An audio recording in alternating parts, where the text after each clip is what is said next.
Hello दोस्तों, नमस्कार। Welcome to my channel. आज का टॉपिक है हम लोगों का रेजोनेंस। तो रेजोनेंस क्या होता है उसके विषय में हम लोग देखेंगे। Resonance effect, when a molecule shows more than one Lewis structure और then we say that the molecule shows resonance phenomena. ठीक है, and these structure of the molecule are called resonating structure of the molecule. जैसे कि जब कोई molecule है, अगर उसका एक से अधिक लेविस स्ट्रक्चर बनता है तो उसी प्रक्रिया को हम लोग क्या बोल देते हैं, रेजोनेंस फेनोमेना। और वो जितने भी मॉलिक्यूल बनते हैं, जो भी स्ट्रक्चर बनते हैं, उनको हम क्या बोल देते हैं, resonating structure of the molecule. ठीक है, जैसे एग्जांपल है कि इसका CO2 का, कार्बन डाइऑक्साइड का। ठीक, अब इसमें देखिए ये है, यदि इसका पाई इलेक्ट्रॉन किस तरफ शिफ्ट होगा, इस तरफ। ठीक है, तो निगेटिव चार्ज किस पर जाएगा, इस पर, और पॉजिटिव चार्ज किस पर जाएगा, कार्बन पर। एक स्ट्रक्चर ये हो गया। फिर दूसरी कंडीशन में क्या हो सकता है कि ये पाई बॉन्ड इस ऑक्सीजन पे शिफ्ट हो सकता है। यदि इस ऑक्सीजन पे शिफ्ट हुआ तो क्या, ऑक्सीजन पर निगेटिव और कार्बन पर पॉजिटिव। इस तरीके से इसके स्ट्रक्चर बन जाएंगे, रेजोनेटिंग स्ट्रक्चर। ठीक है, इधर क्या है, बेंजीन है आपका। बेंजीन देखिए इस तरफ आपस में ये भी क्या है, दोनों अलग अलग है। यहाँ पे देखिए इस पाई बॉन्ड ये, और यहाँ पे क्या हो गया, अपना पोजीशन चेंज कर लीजिए। ये वाला पाई बॉन्ड कहाँ पहुँच गया, यहाँ पे, और ये वाला पाई बॉन्ड कहाँ पहुँच गया, यहाँ पे, और ये वाला पाई बॉन्ड यहाँ पे आ गया। ठीक है, इस तरीके से। तो अगर इन दोनों को देखें तो इनका जो ये एक ओवरऑल स्ट्रक्चर बनेगा, उसी को हम क्या बोल देते हैं, रेजोनेंस हाइब्रिड बोल देते हैं। ठीक है, और इस टाइप जो भी स्ट्रक्चर होते हैं उनको हम क्या बोलते हैं, resonating structure of the molecule. अब ये क्या हो गया कि जो रेजोनेटिंग स्ट्रक्चर होते हैं और रेजोनेंस हाइब्रिड होता है, मान लीजिए किसी एक रेजोनेटिंग स्ट्रक्चर को लेकर के हम उसकी प्रॉपर्टीज के विषय में कुछ एक्सप्लेनेशन नहीं दे सकते। क्यों? क्योंकि the properties of the molecule does not explain by any one resonating structure, the exact properties of the molecule is explain by resonance hybrid. ठीक है, क्योंकि रेजोनेंस हाइब्रिड जो होता है उसमें ओवरऑल जितने भी आपके रेजोनेटिंग स्ट्रक्चर होते हैं उसका सबका क्या होता है, कंट्रीब्यूशन होता है। तो जो बेस्ट एक्सप्लेन कर पाएगा किसी भी प्रॉपर्टीज के विषय में, वो क्या हो जाएगा, रेजोनेंस हाइब्रिड ही करेगा। वही है क्या, resonance hybrid is a resonating structure in which all resonating structure contribution. क्योंकि रेजोनेंस हाइब्रिड ही वो है जिसमें सारे के सारे रेजोनेटिंग स्ट्रक्चर का क्या होता है, कंट्रीब्यूशन होता है। ठीक है, नोट कर लीजिए।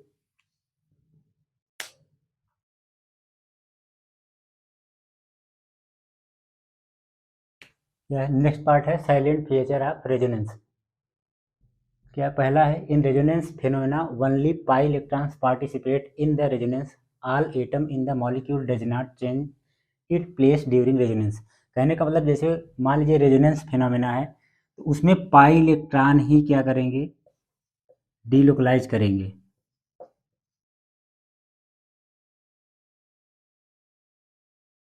इस तरीके से बाकी सब के सब क्या रहेंगे, एटम अपनी जगह पे स्थिर रहेंगे। इसमें जो 3 पाई इलेक्ट्रॉन दिख रहे हैं, यही पाई इलेक्ट्रॉन क्या कर रहे हैं, रेजोनेंस कर रहे हैं, मतलब रेजोनेट कर रहे हैं या डीलोकलाइज कर रहे हैं। दूसरा पॉइंट क्या है, for resonance each of the molecule must be present in same plane.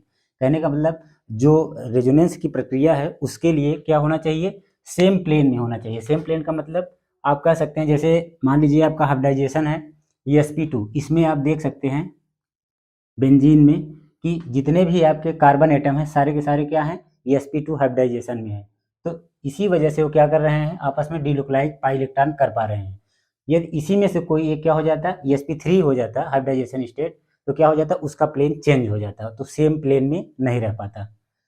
तो ये भी कंडीशन है कि for resonance each of the molecule must be present in same plane, कि वो सेम प्लेन में होने चाहिए।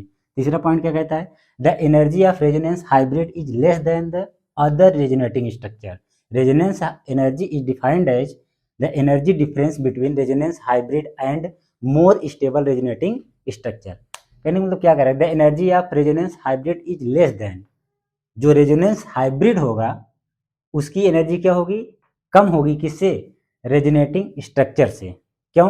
क्योंकि आप लोगों को पता होना चाहिए कि रेजोनेटिंग स्ट्रक्चर या जो आपका एनर्जी है और स्टेबिलिटी के बीच में क्या होता है? इन्वर्जन का जो है रिलेशन होता है। यदि किसी भी मॉलिक्यूल की एनर्जी ज़्यादा है तो उसकी स्टेबिलिटी कम है, अगर किसी भी मॉलिक्यूल की स्टेबिलिटी ज़्यादा है तो उसकी एनर्जी कम है। तो इसमें क्या होता है? रेजोनेंस हाइब्रिड जो होता है वो क्या होता है? मोर स्टेबल होता है। इसकी वजह से उसकी क्या होती है? एनर्जी कम होती है किसकी अपेक्षा? रेजोनेटिंग स्ट्रक्चर से। अब इसके डिफरेंस को कैसे देखेंगे कि resonance energy is defined as the energy difference between resonance hybrid and more stable resonating structure. ये जो रेजोनेंस हाइब्रिड होगा और उसके जो मोर जितने भी रेजोनेटिंग स्ट्रक्चर होंगे उनमें जो सबसे ज़्यादा स्टेबल रेजोनेटिंग स्ट्रक्चर होगा उन्हीं के डिफरेंस से क्या निकाला जाता है? एनर्जी निकाली जाती है। ठीक है। चौथा पॉइंट क्या कहता है? Each resonating structure is contribute into resonance hybrid. Each resonating structure is contribute into resonance hybrid. कहने का मतलब कि जो रेजोनेटिंग स्ट्रक्चर होते हैं, प्रत्येक रेजोनेटिंग स्ट्रक्चर उनका कंट्रीब्यूशन होता है किसमें? रेजोनेंस हाइब्रिड में। ठीक है। उसके बाद extent of contribution resonating structure in resonance hybrid depend on the stability of resonating structure. कहने का मतलब जितना आपका जो रेजोनेटिंग स्ट्रक्चर होते हैं वो स्टेबिलिटी के लिए क्या होते हैं? रिस्पॉन्सिबल होते हैं। जितना ज़्यादा रेजोनेटिंग स्ट्रक्चर होगा उतना ही ज़्यादा वो क्या होगा? स्टेबल होगा। कहने का मतलब ये है कि more resonating structure more will be the contribution in to the resonance hybrid. कहने का मतलब more resonating structure more will be the contribution in to the resonance hybrid. जितना ही ज़्यादा रेजोनेटिंग स्ट्रक्चर होगा उतना ही ज़्यादा वो क्या करेगा? रेजोनेंस हाइब्रिड में उसका कंट्रीब्यूशन होगा। ठीक है। तो इसको नोट कर लीजिए।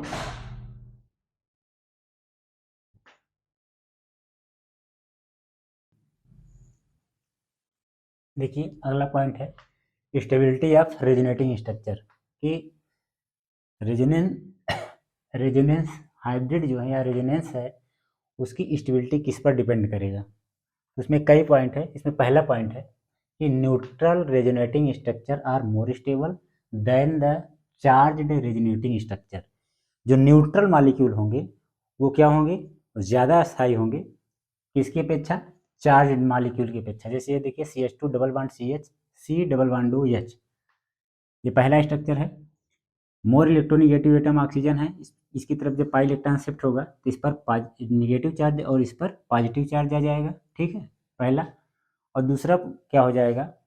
ये दूसरा स्ट्रक्चर। तीसरा स्ट्रक्चर जब बनेगा तो ये पाई इलेक्ट्रॉन डिलोकलाइज होकर के कहाँ पहुँच जाएगा? यहाँ पे। तो ये पॉजिटिव चार्ज कहाँ पे आ जाएगा? इस पर। ठीक है। इस तरीके से इसके 3 रेजोनेटिंग स्ट्रक्चर हमारे सामने हैं। तब इन तीनों में सबसे ज़्यादा स्टेबल कौन होगा तो उसको देखेंगे जब, तो न्यूट्रल कौन मिल रहा है? ये मॉलिक्यूल मिल रहा है हमको, न्यूट्रल। वही कहे the resonating structure first is more stable than the second and third. ठीक है। पहला जो रेजोनेटिंग स्ट्रक्चर है दूसरे और तीसरे से क्या है? ज़्यादा स्टेबल है। और क्यों है? कि first resonating structure is neutral. पहला जो स्ट्रक्चर है वो क्या है? न्यूट्रल है। इस पर कोई भी चार्ज नहीं है, न्यूट्रल है, इस वजह से क्या है? ज़्यादा स्टेबल है। जबकि सेकेंड एंड थर्ड आर क्या है? चार्जड है। सेकेंड पर भी क्या है? चार्ज है और थर्ड पर भी चार्ज है। ठीक है। इसलिए क्या है? ये लेस स्टेबल है किससे? पहले वाले से। अब इसमें दूसरा पॉइंट भी है कि जैसे एक तो ये आधार देख सकते हैं, दूसरा क्या है? The resonating structure having more covalent bond is more stable than the resonating structure having less covalent bond. तो जो न्यूट्रल मॉलिक्यूल होगा उसमें कोवेलेंट बॉन्ड क्या होंगे? ज़्यादा होंगे। किसकी अपेक्षा? चार्ज्ड मॉलिक्यूल की अपेक्षा। जैसे इसमें काउंट करेंगे, ये न्यूट्रल मॉलिक्यूल है, इसमें काउंट करिए 2 हाइड्रोजन के कोवेलेंट बॉन्ड, 2 2 4 1 5 6 2 8 1 9। इसमें कितने हुए? 9 हो गए। अब इसमें जब काउंट करेंगे तो 2 2 4 1 5 6 7 8, इसमें भी 8 और इसमें भी काउंट करेंगे तो कितना आएगा? 8 ही आएगा। तो कोवेलेंट बॉन्ड की संख्या किसमें ज़्यादा हुई? पहले वाले में। इसके आधार पर भी पहला वाला ही क्या हो गया? ज़्यादा स्टेबल हो गया। क्योंकि जिसमें कोवेलेंट बॉन्ड की संख्या ज़्यादा होगी वो ज़्यादा स्टेबल होगा, जिसमें कोवेलेंट बॉन्ड की संख्या क्या होगी? कम होगी, वो कम स्टेबल होगा। ठीक है। एक तीसरा पॉइंट से भी देख सकते हैं हम कि in which resonating structure the octet of each atom complete are more stable than incomplete octet of the resonating structure. कहने का मतलब जो न्यूट्रल मॉलिक्यूल होगा उसी का ऑक्टेट पूरी तरीके से क्या होगा, कंप्लीट होगा, और जिस पर चार्ज होगा उनका ऑक्टेट क्या होगा, इनकम्प्लीट होगा। तो इस तरह भी जो आपका न्यूट्रल मॉलिक्यूल होगा इसी का ऑक्टेट देखिए, इसमें जितने भी हैं कहीं पर भी कोई चार्ज आपको नहीं दिख रहा है, पूरी तरीके से क्या है ये ऑक्टेट इसका कंप्लीट है। इसी वजह से क्या है ये ज़्यादा स्टेबल है, किसकी अपेक्षा, सेकेंड एंड थर्ड की अपेक्षा। ठीक है, नोट कर लीजिए। नेक्स्ट पॉइंट हम लोग देखेंगे।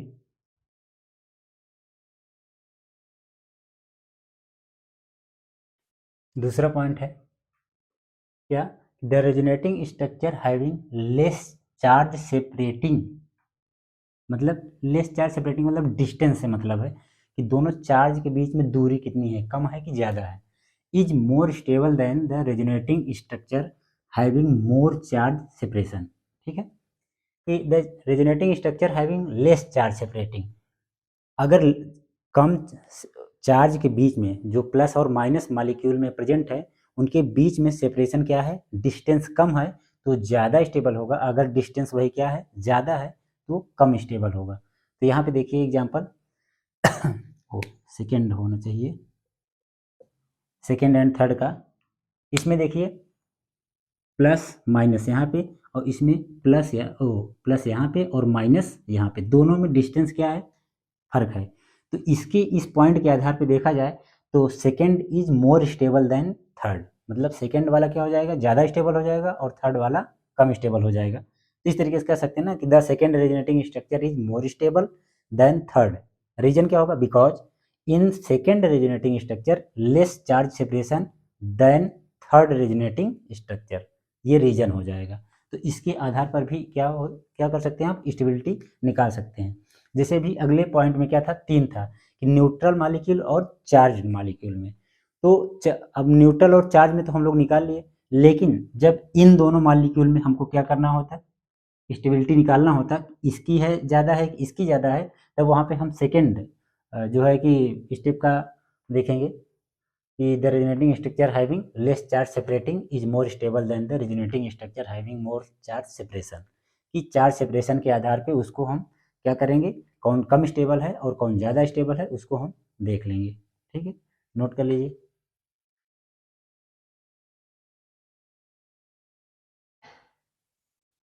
देखिए थर्ड पॉइंट